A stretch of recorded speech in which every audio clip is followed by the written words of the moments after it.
At 5:30 p.m., we pulled up to an intersection.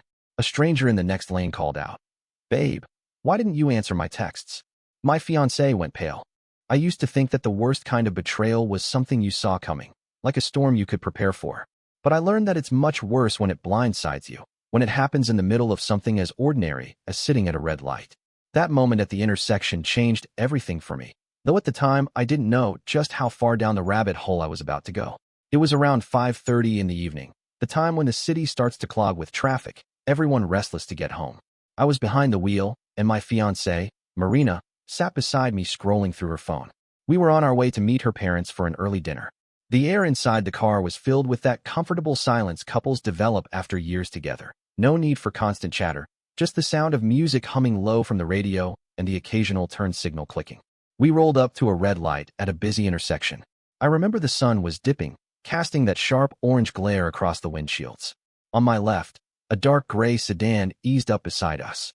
The driver lowered his window, leaned slightly, and with a casual familiarity that made my skin crawl, he called out, "Babe, why didn't you answer my texts?" For half a second, I thought he might be talking to someone else. But then I saw Marina's reaction. She froze. Her hand jerked, dropping her phone into her lap. Color drained from her face so quickly it was like watching life leave a photograph. She stared straight ahead, lips pressed tight, refusing to look at him. That was the moment I knew. It wasn't confusion. It wasn't some stranger mistaking her for someone else. Her silence screamed louder than any denial could. I glanced at her, waiting for her to say something. Anything that would make sense. She finally forced out a nervous laugh, waved her hand dismissively, and muttered something about weird people on the road. She never turned to face the guy. She just stared at the traffic light, as if willing it to change. It did, and I pressed the gas pedal, but my mind wasn't on the road anymore. Out of the corner of my eye, I caught the other car's license plate, and I repeated it in my head like a mantra until I was sure I wouldn't forget it. The rest of the ride was heavy. Marina fiddled with her hair, shifted in her seat, and over-explained how some guys just think every girl they see is someone they know. Her voice cracked slightly when she said it, and I pretended to nod, but I wasn't buying it. We got to dinner, and I played the part. I smiled at her parents, joined in their stories, and passed the dishes around. But the entire time, I kept replaying that moment at the intersection. Her pale face, the man's casual tone, the way he called her babe, like it was second nature. When we got home later that night, I noticed something else. She disappeared into the bathroom with her phone almost immediately, staying longer than usual. The shower wasn't running. I could hear the faint sound of her typing quickly, then deleting, then typing again. When she finally emerged, she looked tired but oddly relieved, as though she'd just put out a fire. That was the night the switch flipped in me. I stopped being the man who took things at face value. I became someone who watched closely, collected details, and quietly measured the gaps between words and actions. Over the next few days, the small cracks started to show. First, it was her late nights at work. She'd come home an hour later than usual, claiming a meeting ran long or a project kept her tied up. That might have been believable on its own, but I noticed her car's odometer climbing faster than it should have been for her commute. She wasn't just driving to work and back. She was going somewhere else in between. Then there were the receipts. One evening, I reached into her coat pocket to hang it up and found a folded slip from a restaurant across town, a place I knew she'd never mentioned going. The date and time were printed clearly. The same night she had told me she'd been stuck at the office. The bill was for 2 entrees and a bottle of wine. I didn't say anything. I slipped the receipt into my wallet and carried on. But inside, I was cataloging every inconsistency. Her stories about work began to contradict themselves. One night, she said she was working late because her manager needed her. The next day, she casually mentioned her manager had been on vacation all week. Small things, but they stacked up quickly when you paid attention. I also noticed her appearance shifting subtly. She started dressing better for the gym, makeup, perfume, outfits that didn't look like workout clothes at all. And her gym bag, which I happened to glance into once when I moved it off the couch, had no sneakers or water bottle in it, just a scarf and a small clutch purse. One Saturday morning, she told me she was meeting a friend for brunch. I nodded, kissed her cheek, and let her go. A couple hours later, I happened to pass by the cafe she'd supposedly gone to when I ran an errand. I parked across the street and watched. She wasn't there. Her friend wasn't either. I sat for 30 minutes, pretending to read something on my phone, waiting for her. She never showed. When she got home later, she came in humming, cheerful, with a shopping bag in hand. She mentioned how great it was to catch up with her friend. She even dropped her name casually, like it was nothing. I smiled and asked what she ordered at brunch. She blinked, hesitated, then said an omelet.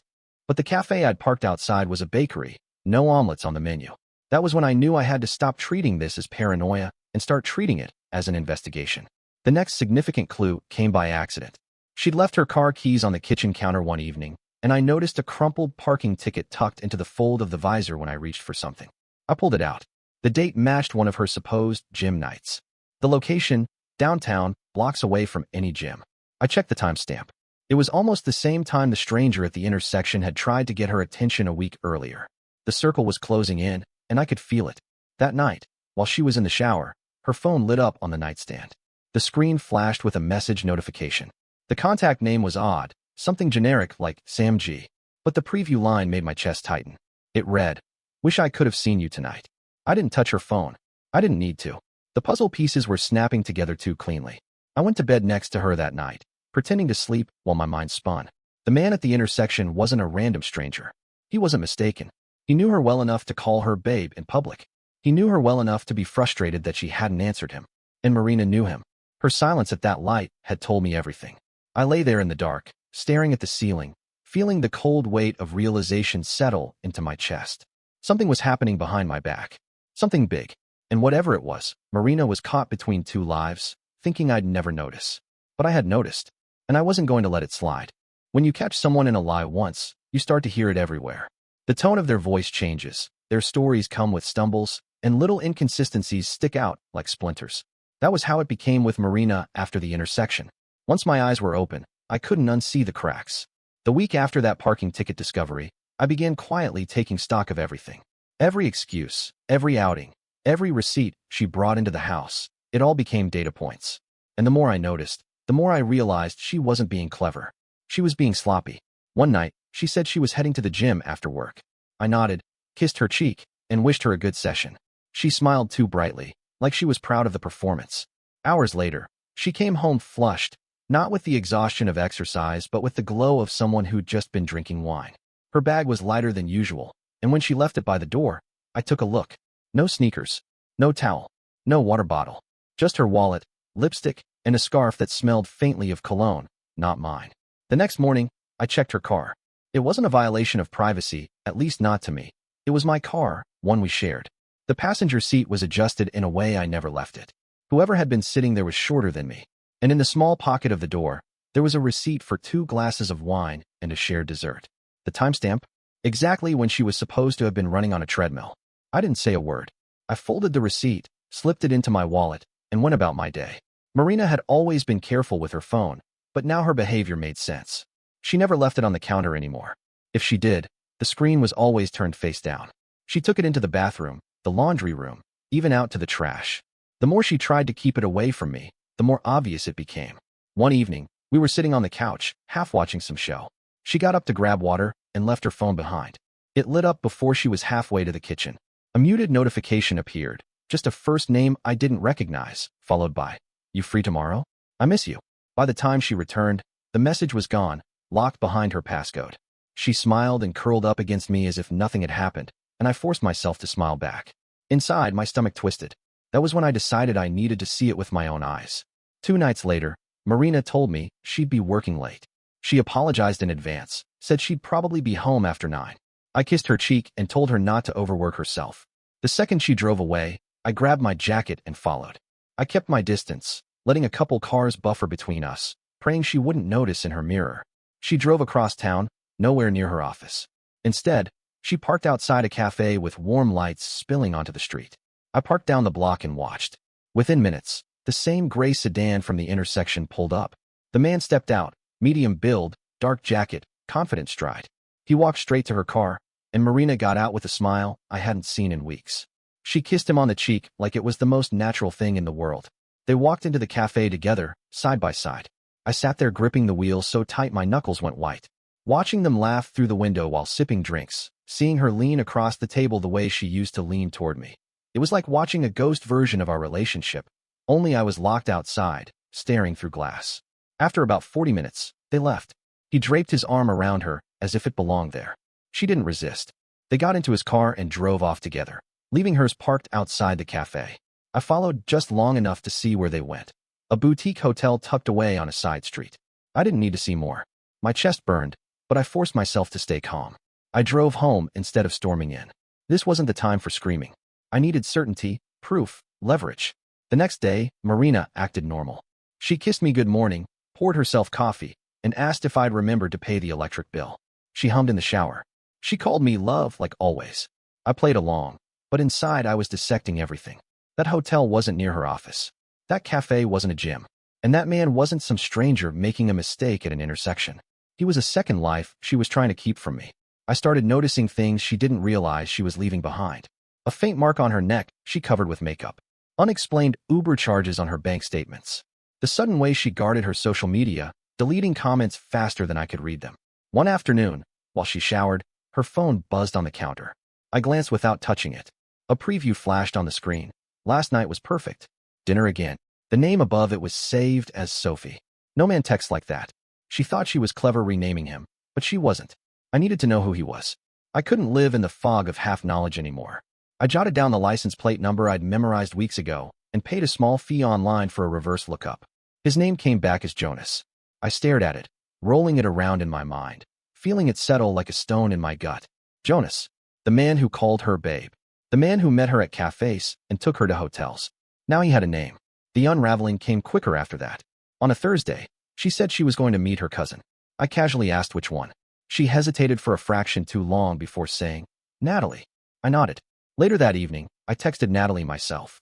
She replied almost instantly. I haven't seen Marina in months. Why? The next morning, I brought it up lightly at breakfast.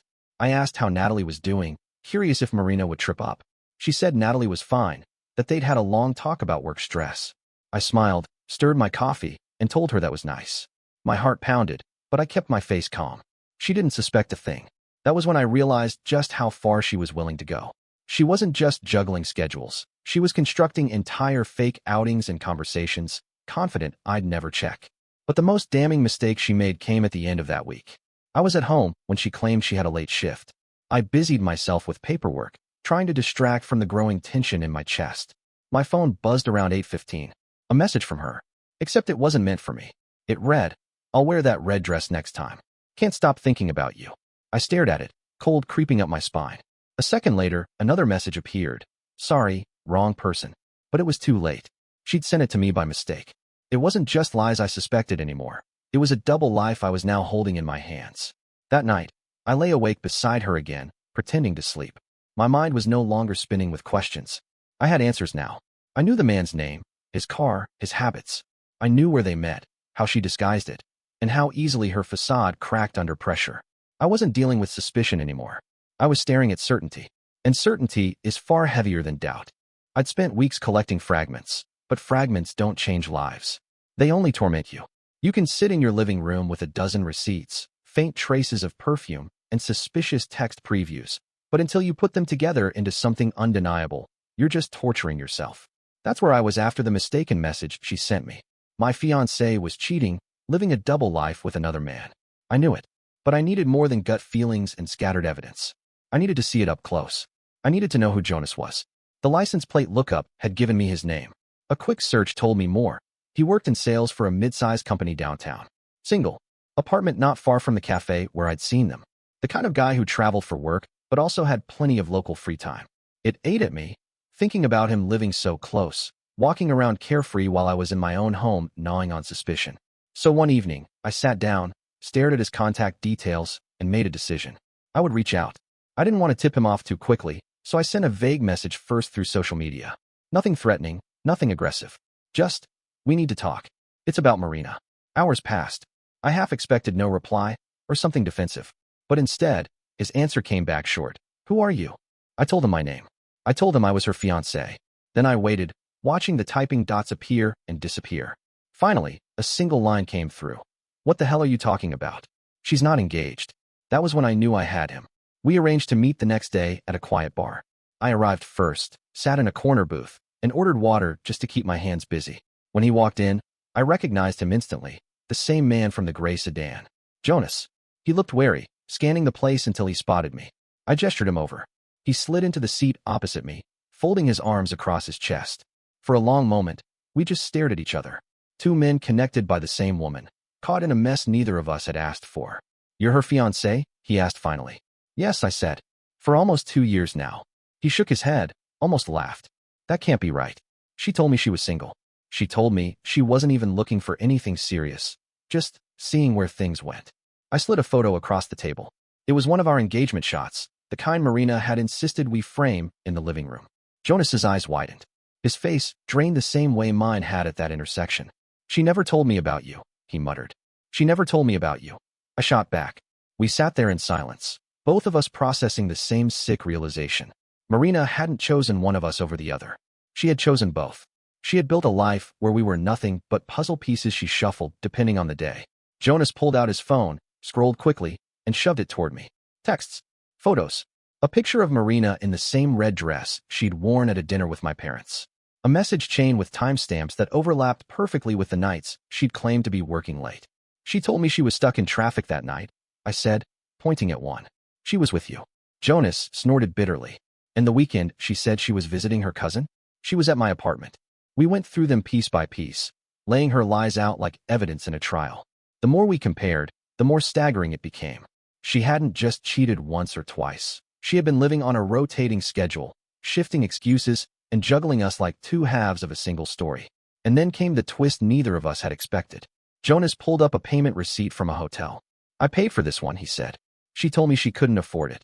I frowned. She told me the exact opposite. She said she covered it because her friend needed her card for the points. We stared at each other, realization dawning. She wasn't just juggling emotions, she was juggling finances too. She was pulling money from me for groceries and rent, then turning around and using Jonas's generosity for nights out. Sometimes she even convinced us both we'd helped in different ways for the same evening. It was a web, and we were the flies stuck inside. Jonas slammed his fist against the table, drawing a glance from the bartender. He lowered his voice, but his anger was sharp. I should go to her right now and tell her I know everything. No, I said quickly. My calm surprised even me. If you do it like that, she'll twist it.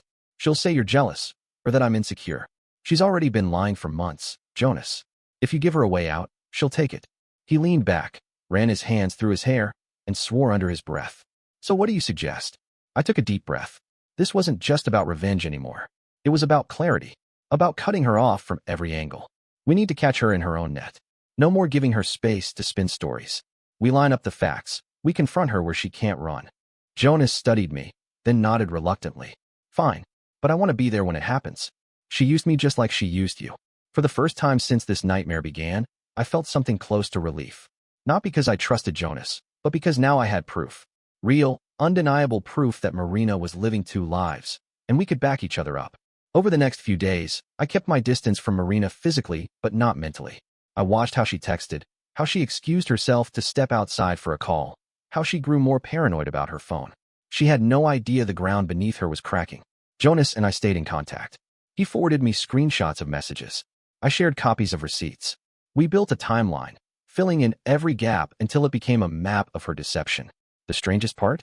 Seeing her life from two perspectives at once. With me, she was the doting fiancé, saving Pinterest boards for the wedding. With him, she was the carefree girlfriend, claiming she was afraid of commitment, but open to see where it went. She hadn't even kept her lies consistent. She didn't need to, because she thought neither of us would ever meet. But lies always collide. The near-public confrontation came faster than expected. Jonas had agreed not to act rashly, but one afternoon I got a message from him. She's here. At the cafe. With me. Come now. I debated it for a second, then drove straight there. I parked across the street again, watching from my car as they sat inside. Jonas leaned forward, visibly tense. Marina smiled nervously, stirring her drink too fast. Then Jonas pointed out the window, toward me. Her face shifted instantly. Eyes wide, lips parting. She turned, saw me through the glass, and went pale, just like at the intersection. For a long moment, none of us moved. Then Jonas stood up, dropped some bills on the table, and walked out. He passed by my car without stopping, his expression hard. Marina sat frozen inside, unable to decide whether to chase him or come to me. She did neither. She simply sat there, staring at her untouched drink, her world beginning to collapse. That night, she tried to cover it. She said she'd bumped into an old friend unexpectedly. She downplayed everything, but the shake in her voice betrayed her. I didn't press. Not yet. Because the next shock was still coming. 2 days later, Jonas messaged me again. His words were blunt. She's not just with us. There's someone else. Attached was a screenshot. A thread of text from a third number. The tone was different, less romantic, more transactional. Compliments mixed with requests. Marina telling this third man she'd find time soon. The ground I thought had already shattered collapsed even further. She hadn't been balancing two lives. She was spinning at least three. That night, lying in bed beside her, I stared into the dark and felt something inside me settle. The detective work was done. The evidence was complete. There was no doubt left, no maybe to hide behind. The only thing left was the reveal, and I knew exactly how it would happen. There's a strange calm that comes when the last piece of doubt is stripped away. I wasn't wondering anymore. I wasn't pacing or second-guessing. I was staring at the facts, plain and undeniable. Marina wasn't living a single double life. She was living multiple, and she thought she could keep the plates spinning forever. But lies don't collapse quietly. They crash like glass. I didn't want a screaming match behind closed doors where she could twist the story later. I wanted sunlight. I wanted everyone to see the truth, so she couldn't bury it. So I made plans. We had a dinner scheduled with both our families at a nice restaurant, meant to talk over final wedding details. I didn't cancel it. I told Jonas when and where it would be. I told him to bring proof. And I packed my own folder, receipts, screenshots, even the parking ticket that had set this whole chain in motion. That night, Marina got ready with extra care. She wore a new dress, did her hair in waves, and smiled at me in the mirror. I studied her reflection, and for a moment, I felt almost detached, like I was observing a stranger rehearsing a role. She had no idea her performance was about to end. At the restaurant, our families gathered around a long table. Her parents talked excitedly about floral arrangements. My mother asked about invitations. Marina sat glowing, chiming in with enthusiasm, playing the perfect fiancé. Then Jonas walked in. I'd arranged a seat for him near the end of the table. He didn't hesitate. He pulled out the chair and sat down. Marina's face drained of color instantly. Her fork slipped against her plate. "What is he doing here?" she hissed, trying to keep her voice low. I leaned back, slid the folder onto the table, and spoke calmly. "He belongs here more than you do." The table fell silent. My mother looked confused. Her father frowned. Marina stammered, trying to laugh it off, but Jonas spoke before she could weave anything. "She's been with me for months," he said, voice steady but edged with rage. "Told me she was single. Told me she loved me. I didn't know she was engaged until he reached out." He pointed at me. "Until Elias told me the truth." Gasps went around the table. Marina's mother put her hand to her mouth. "That's not," Marina started, but I cut her off by sliding the first receipt across the table. Then another. Then a screenshot Jonas had printed. Then a timeline we'd pieced together. One by one, the details piled up like bricks, building a wall too high for her to climb. Every night, she claimed to be working late. Every brunch she claimed to have with friends. Every gym visit that ended in a cafe across town. It was all there, documented and undeniable. Her father picked up one receipt with shaking hands. "Marina," he said quietly, "this is dated the same night you told us you were helping with your aunt's paperwork." She looked around wildly, desperate for an escape. "It's not what it looks like. He's lying. Elias is twisting things." "Then explain this," Jonas snapped, tossing down a hotel invoice with her signature. Her words tangled in her throat. She looked at me, eyes wide, searching for mercy. I gave her none. The silence stretched, heavy as stone, until finally she broke. Her voice cracked, turning sharp. "Fine. Yes, I saw him. But it wasn't serious. She stopped, eyes darting, then shifted tactics. "It's your fault, Elias. You were always so focused on work, so obsessed with planning everything perfectly. I needed something real. I needed attention." I let out a short laugh. Not angry, just hollow. "You needed attention from multiple men at once." Her parents stared at her, horrified. My mother shook her head slowly. Jonas looked like he wanted to throw the table over. But the final blow came when Jonas pulled out his phone one last time. "She wasn't just with me and Elias," he said, showing the screen to the table. "There's another one." He handed it to her father, who squinted at the messages.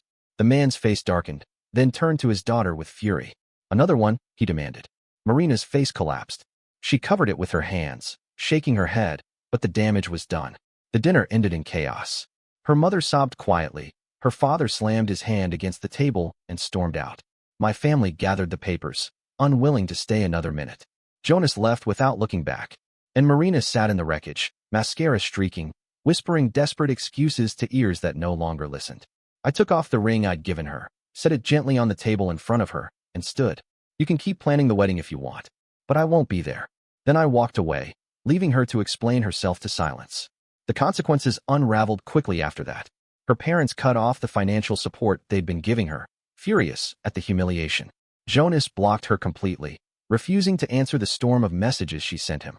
Word spread among her colleagues too, thanks to Jonas, who made sure the truth surfaced when she tried to use work hours as cover.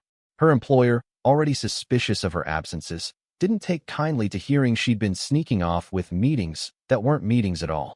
Within weeks, she'd lost not only her engagement, but also her stability. No fiancé, no boyfriend, no fallback.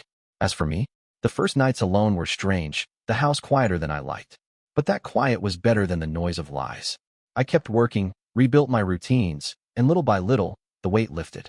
I wasn't proud of what had happened, but I was relieved it ended before marriage tied me deeper into her deceit. The thing about lies is that they don't end neatly. They always leave scars. But scars at least remind you of the danger you survived. And when I looked back on that evening at the intersection, the man calling out, Marina going pale, I realized it hadn't been a random moment at all. It had been the universe giving me a warning, one I was glad I didn't ignore. And that's the story. If you're still here, that means you're one of us.